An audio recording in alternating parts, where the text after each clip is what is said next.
নমস্কার, আমি ডক্টর তুষারকান্তি সরকার বলছি।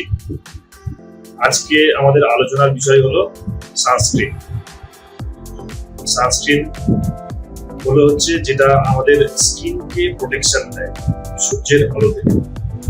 সূর্যের আলো থেকে আমাদের স্কিনে কিছু পরিবর্তন বা কিছু ক্ষতিকারক প্রভাব থাকে।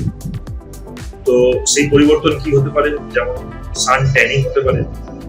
আর সূর্যের আলোর প্রভাবে আমাদের অনেক সময় মেলাসমা, ফ্রেকলস নামক কিছু পিগমেন্টারি ডিসঅর্ডার হয়।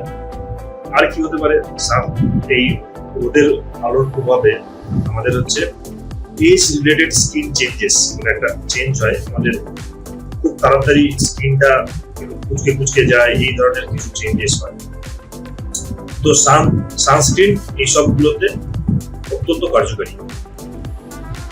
তো সানস্ক্রিন আমরা কিভাবে চয়েস করবো যে কোন সানস্ক্রিন আমাদের লাগানো উচিত? আমাদের সানস্ক্রিনের কার্যকারিতা মাপার ইউনিট হচ্ছে SPF, সান প্রোটেকশন ফ্যাক্টর।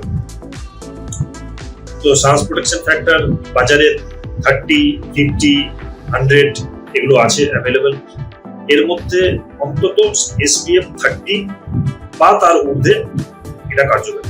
এবার যত বেশি SPF তত বেশি সেটা কার্যকরী। আর কি, আর হচ্ছে আমরা দেখবো যে সানস্ক্রিনটা কখন লাগাতে হবে। এটা লাগাতে হবে রোদে বেরোনোর আধ ঘন্টা আগে, অন্তত আধ ঘন্টা আগে। আর এটা যদি আমাদের রোদে অনেকক্ষণ থাকতে হয়, 4 থেকে 5 ঘন্টা পরে আবার এটা রিঅ্যাপ্লাই করা যায়। আর এটা কতটা লাগাবো আমরা আমাদের হাতের আঙুলের দুটো আঙুলে যতটা সানস্ক্রিন আটবে ততটুকু নিয়ে আমরা পুরো মুখে অ্যাপ্লাই করি। এটা মোটামুটি যথেষ্ট।